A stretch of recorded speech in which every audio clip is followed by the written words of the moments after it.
All right.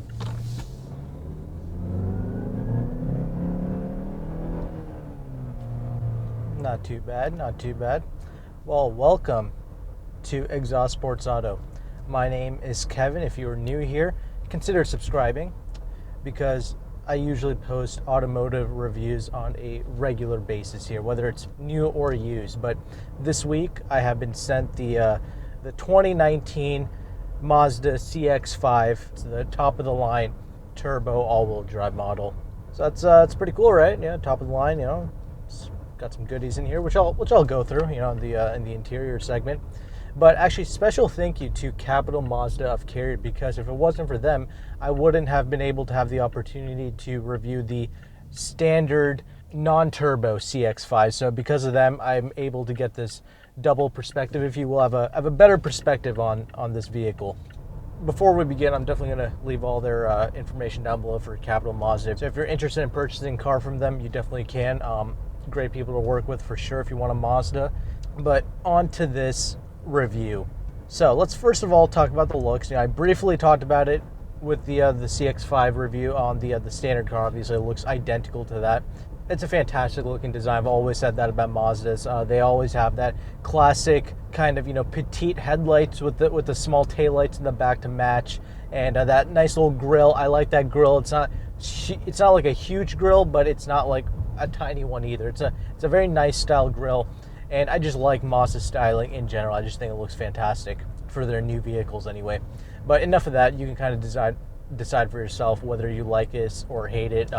People have expressed both on my videos before, so whatever. That's not what I'm here to talk about. How this bad boy drives, that is more of my concern. So I've actually reviewed pretty much every single Mazda except for the CX-3, and I love how Mazdas drive. They all drive fantastic to me. But what I kept hearing constantly about Mazda is that they're underpowered, they need more power.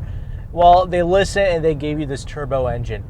But the thing with the CX5 is that this turbo it only comes with the all-wheel drive system. You get that as standard. So there's obviously going to be some parasitic loss, I suppose, with the drivetrain being the power needs to be sent to all four wheels kind of. So the power figures of about 250 horsepower and 310 pounds-feet of torque on premium fuel, mind you, is not going to completely translate to you with this all-wheel drive form. Now, if you put regular gas, which I think the people who gave me this vehicle to review actually did put regular gas in this vehicle, that will actually reduce your horsepower to 227, but you will still have 310 pounds-feet of torque to work with. And that 23 horsepower deficit, I mean, you don't want to lose much more power, do you? Especially when you're already kind of losing power with that all-wheel drive system. It's not ideal. So when I put my foot down in this, yeah, it picks up and goes, but it's not like unbelievable amounts of power. You know what I mean? Like, I'm not blown away when I'm driving this thing. It just feels like a healthy amount of power. But honestly, I would kind of like more out of this. And the reason why I say that is because I loved this motor with the Mazda 6. I love driving the Mazda 6 around, and the Mazda 6 only came with front-wheel drive. Now, you might see that as a deficit. It's a lot of power going to the front wheels alone, but honestly, it was a lot of fun. Like, it had torque steer. Like, it would always try to pull off to the left or whatever, and I just thought it was a ton of fun flooring that thing. And the tires would always chirp. There was just a great sensation of speed and fun that I'm just not getting with this CX5 Turbo. I drove the standard four-cylinder, and honestly, I liked it a lot, to be honest. I like that engine. I thought it was more than enough pep for this vehicle, unlike what most would think. And I think, the other thing was, when I drove the standard four-cylinder, it only had front-wheel drive. It didn't have all-wheel drive on it.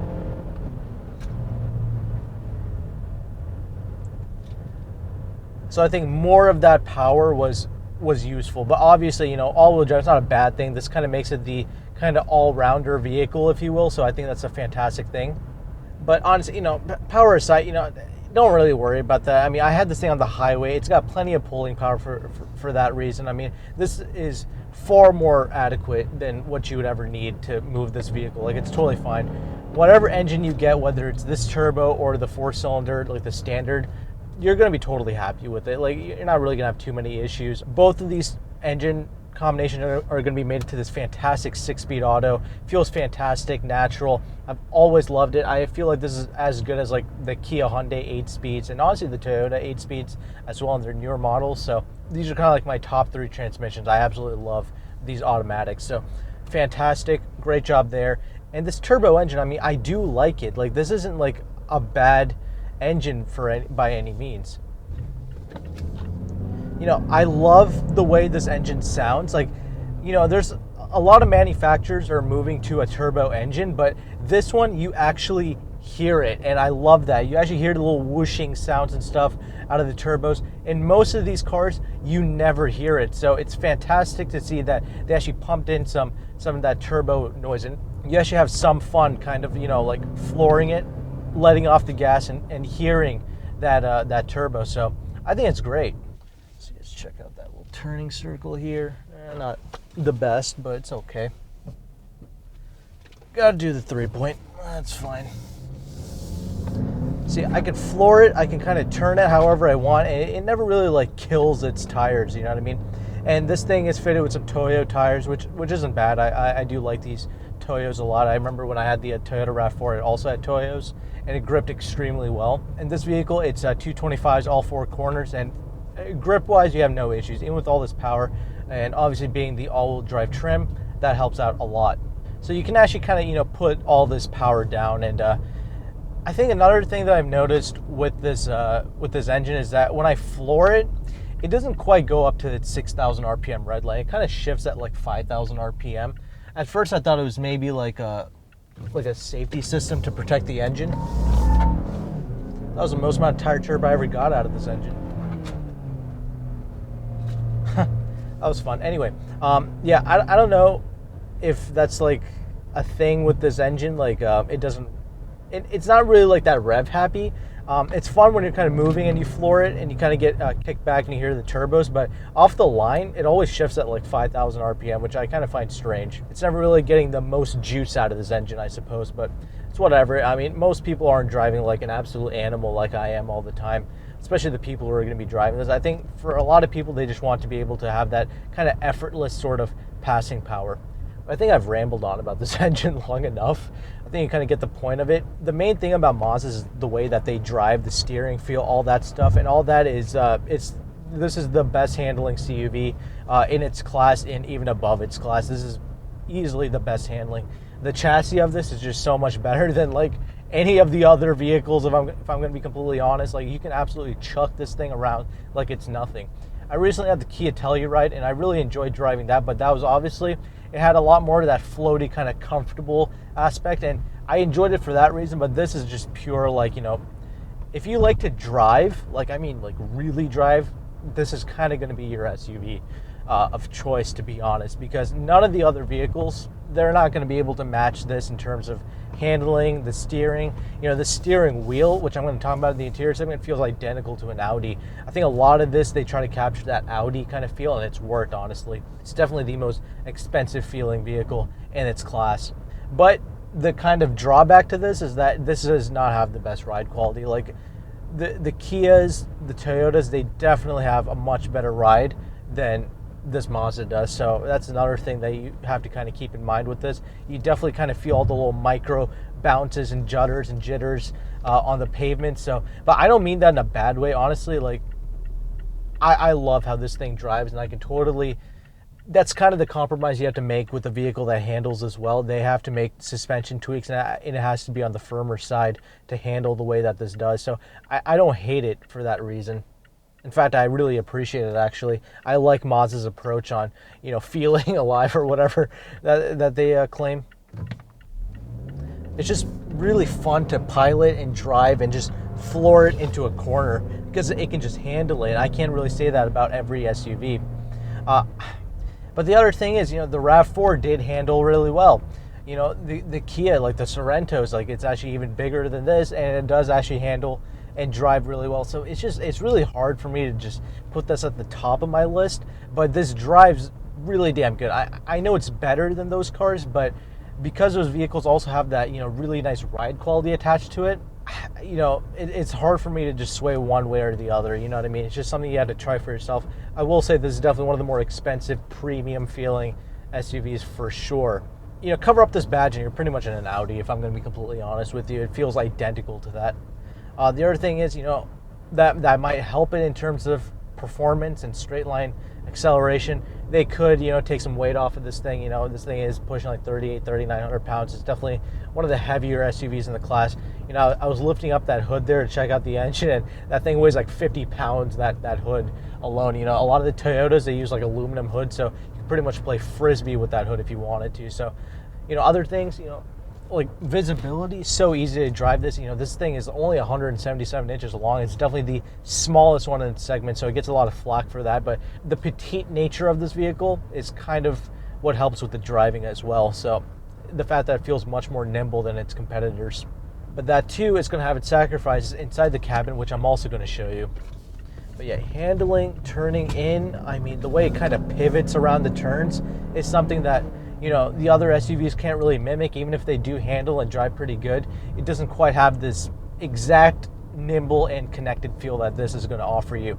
This is definitely by far the most driver focused. So if you care about that, definitely this is one to for sure check out. I think it's priced pretty well too. This fully loaded Signature is like 38 grand. It's not too bad. It's right in line with the other RAV4s and stuff like that. Part of the reason why this is like pretty much Mazda's best-selling vehicle. And like I said, the only real con is like the ride quality, but even that isn't like too horrible. I did try out the CX9, and that vehicle, I drove like a base model with like 17 or 18 inch wheels. This vehicle obviously has like 19 inch wheels, so you get that as standard as soon as you get this 2.5 liter turbo. They do look pretty cool, but like I said, if engine isn't a huge issue, getting a sport model of the CX5, kind of a base model with the 17 inch wheels is going to ride a lot better, and it's going to be a lot cheaper to buy, obviously, and that engine is still really nice, and you can get it in front wheel drive only if you wanted to, so the power is a little bit more linear and connected to the wheels, I guess. But the CX9, just briefly talking about that before going into the interior, it's about 20 inches longer than this vehicle, almost 2 feet longer than this, and it comes with the turbo engine as standard. So if you wanted to get that and enjoy the extra space and also the added ride comfort of an extended wheelbase vehicle, you will also get that. And you're obviously going to get the engine as standard if you like the turbo. But I will say the turbo noise isn't quite as audible in the CX-9 like it is in the Mazda 6 and in this vehicle. So if you want to really enjoy this turbo, I think the Mazda 6 did it the best, honestly. And you can get like a turbo one for like 30 grand or 29 grand, the one that I reviewed at Capital Mazda. So that's something to note if you don't need all the space of an SUV. But if you do need the space of an SUV, we're going to go and take a look at that now in the interior segment. All right, so finally inside of this Audi, this Mazda CX-5.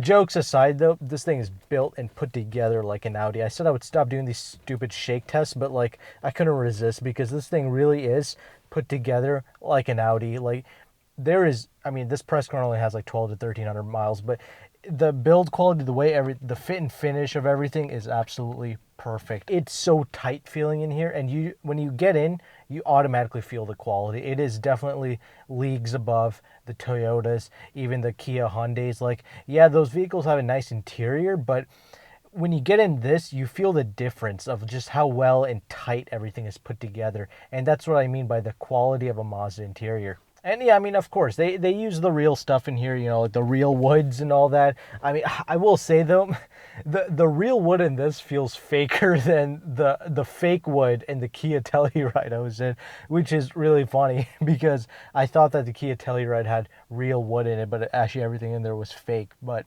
that aside though, they use real stitching. Everything is really tight, well put together, nice material choices. The leather quality is excellent, and this is actually a brown leather interior. This is not black or whatever. This is actually a very dark mocha brown for you bougie little like millennials or whatever. Really nice color, and it's just a fantastic place to be. It's very much like if you want a luxury car but you don't want the douchiness of having a luxury car, like being a badge snob or whatever, Mazda's really your car. If you want to you know, if you're making pretty decent money, you want to get one of these fully loaded Mazdas, but you don't want to flex all your income all at once, I guess. This might be a pretty cool choice. It's kind of like an incognito, you know, nobody's going to like bat an eyelid if you pull up in a Mazda. Nobody cares about the guy in a Mazda. I mean, it's just, you get to enjoy a really nice automobile, and that's what this kind of is. And let me start this bad boy up for you. Digital gauge cluster for the speedometer. I mean, kind of wish it didn't have that, but whatever. This is a fully loaded model. I will say though that digital gauge looks identical to like a real gauge, so that's pretty interesting. So let me talk about a few things. You know, these seats, I said that the leather quality is excellent, but I wish the seat quality itself was a little bit softer and more supple. Like the Kias, they kind of have that luxury car-esque feel to the seats and stuff like that. They're very soft and plush. This, not so. You know, Mazdas already don't really ride as soft as the other competitors. I really wish that they would kind of at least soften up the seats a little bit. That would be kind of nice to see. But otherwise, it's a fantastic seat. Nothing else wrong with it. The steering wheel, honestly, one of my most favorite things about this vehicle, the interior anyway. Gripping onto this, I mean, it is identical. Like the leather quality, the way it's built, the thickness of the steering wheel itself, it all reminds me of an Audi. It is identical to that. But an Audi badge here, I wouldn't really even know the difference, honestly. So that's great. Traditional shifter. I mean, it's got a traditional 6-speed transmission, automatic. So it's kind of fitting that it has like this traditional gear shifter. So that's great to see. It does have an e-brake though. And it is like the type of e-brake that, you know, you put it into drive and you give it some gas, it'll automatically disengage itself, but like it's not the smoothest. I wish that as soon as you put it into drive, it would just automatically disengage it. When you put it into park, it would automatically engage. I wish that this e-brake did that like it does in most luxury cars, but whatever. You do have one mode here, and that's sport mode.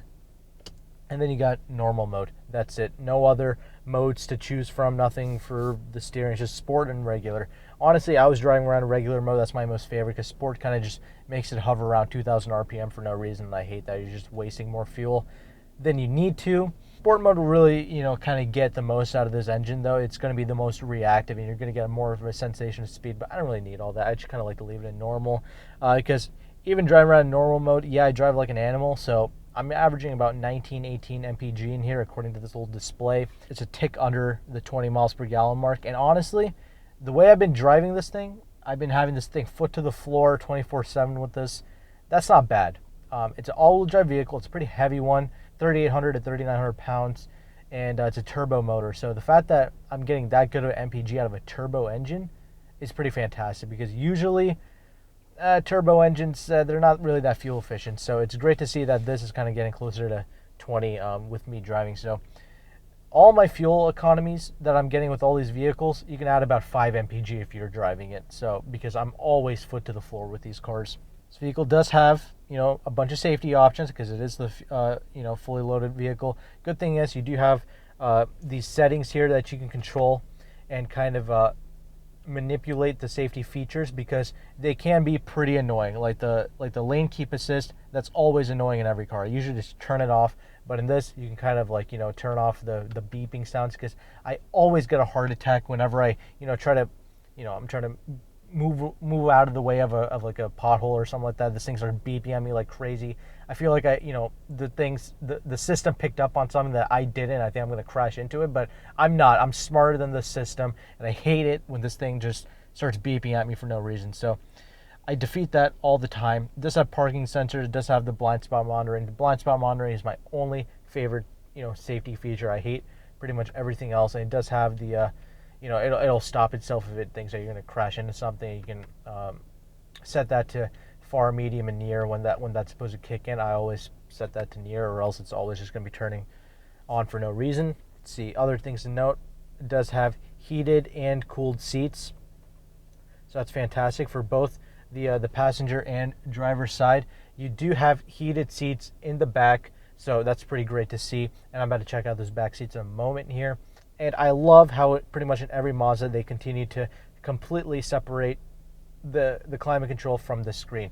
I mean, Mazda is very focused on driving, so they don't give you the biggest screens and they don't really focus on the quality of the screen, which is totally fine by me. But I think this does work pretty well. It's supposed to work without kind of distracting the the driver, so that's fantastic. I don't mind that at all. I've said that I've liked the Mazda screen in many other videos, so you can check those videos up. Cons of this interior. Well, I will say piano black plastic. I mean, that's got to go with these Mazdas. Another thing, this thing is fitted with a 10-speaker Bose. Honestly, not a huge fan of it. For upgraded sound system, it kind of sounds a little tin canny to me. It really doesn't seem worth it to me, honestly. So that's something to note there. I will end on a positive, though. You do have one-touch automatic windows for all 4 windows, which is great. And the storage spaces in here, you actually have a legitimate space for your phone right there. This isn't too bad either, and that's where your USBs are to connect to Apple CarPlay or Android Auto. Your door pockets do fit a large size water bottle, so that's fantastic as well. So with that established, let's go ahead and let's take a look at those rear seats. Okay then, well, getting in here is easy enough. That's not really the issue here, but once you are inside, you now see the compromises of this petite sized vehicle. 177 inches long is not that big, because the Lexus UX I had, that little tiny thing that people usually confuse with a hatchback, it's literally the same size as this. So yeah, at 5'11", you know, my seat is set at my driving position basically, and you know, my knees are touching up against the back of the seat. However, I will say, you know, the seat design back here, there's enough flex in here to give you like an additional like artificial 2 inches of space back here, because your knees can kind of, you know, squeeze into that little crevice that they built in, I guess. I don't even know what that's called, but you got this little piece of cushion here, and you can definitely kind of slide up in there. So you have a bit more space, I guess, but it's still not ideal. The middle position, you know, I could fit obviously, but you know, head space is going to be a little bit more compromised here. But you know, head space over here, not an issue at all. It's an SUV, so that's never really going to bother anybody. You can be like 6.5 feet tall, that shouldn't bother you, but this certainly will. And the taller the person here, the worse that this is going to get, so just keep that in mind. You know, otherwise the seats relatively comfortable, I guess, similar to the front seats. That's not too bad, and you do get some ventilation in the rear, which is nice to see. And you know, the door quality here is pretty good. You have a pretty decent amount of space right here as well. Like I said, if you put the armrest down, you do get the heated seats right here, and a couple of cup holders, and a decent amount of storage here with a USB charger, which is pretty nice. And obviously these seats do fold down because it's an SUV, but yeah, this right here, this is a compromise you make, because otherwise the trunk space, fantastic. You get a really nice amount of trunk space back there, but you get a tremendous amount of space back there. Very highly competitive with the other cars in this segment, I guess. So actually what Mazda could do is, if they want to keep this little petite 177-inch tiny vehicle frame, I guess, they could just kind of reduce the amount of trunk space and kind of move these seats back and give you a little bit more space that way. I don't know if that's possible, but you know, that's something that they could consider. A lot of the reason why this vehicle drives so good is because it's kind of small and it's kind of nimble. So if you're buying this thing, it's a matter of, you know, how much you can accept the reality of the fact that you probably don't really like your passengers that much, and to be honest, your passengers probably don't really even like you. So you know, if you're okay with putting them in this compromise situation, then this Mazda CX-5 is always going to be a go for you, because it drives fantastic. That's a no-brainer. If you don't really like your passengers that much, which you probably don't, and your passengers obviously don't appreciate you, yeah, you should probably just throw them back here. So with that established, let's go ahead and end this review off. It's been a fantastic week, you know, with the CX-5. I actually felt more prestigious driving this than I did the little Lexus UX thing, so if that says anything to you. But regardless, nobody's going to care if you pull up in this thing. I mean, it has no prestige value, to be honest. On the road, you know, it looks great, you know, and that's fantastic, but it's a Mazda at the end of the day. It's not a prestigious brand, and I think obviously the people buying this should know that. But what you're getting is literally a luxury car interior and driving feel. It's pretty much like you just bought an Audi, but without the douche factor, basically. So if you're somebody who wants that and you appreciate that, well, there you go. Also, it drives like nothing else. This is far superior to pretty much everything in the class. Yeah, the other vehicle, I like the way the Toyota RAV4 drove, and I obviously like the way pretty much every Kia drives. They kind of blend into great ride quality as well, which this does but doesn't, you know, compared to those vehicles anyway. This isn't going to break your back or shatter it or whatever. If you have back issues, you shouldn't like not consider this vehicle. It's totally fine, but I'm just saying, if you want to nitpick it, yeah, it doesn't ride as good as like a RAV4 per se. But I think really the only main issue that this car has is the amount of space in the back, for the back seat anyway, because the trunk space is fantastic, nothing wrong there. It's just there's not enough leg space in the rear, I guess, for the passengers. But if you can appreciate a quality interior space, you know, great fit and finish, nice material choices, pretty decent infotainment screen, and all that stuff, then this is pretty much your car. Now, like I said, you can step it down, tone it down, get the naturally aspirated engine. It's probably going to be a little bit more reliable in the long run if you're planning on keeping it in the long run. And you'll get the smaller wheels, which is going to help it ride even better. I think that might be a better experience for most people, and you can save a lot more coin and even get better gas mileage. So there's that. And like I mentioned, I already reviewed that model, you know, the standard vehicle at Capital Mazda. So if you're interested, watch that review. But with that pretty much concludes my review on the CX5 Turbo. It's a fantastic vehicle. I think if you drive it, you're really gonna like it, but definitely drive the turbo and the non-turbo back-to-back. See what matters to you. If you like that turbo sound, maybe this might be the model for you, or if you just want the all-wheel drive as standard, there you go. And while you're at it, check out the CX9 too, like one of the models anyway. So with that, thank you very much for watching. Take care and goodbye.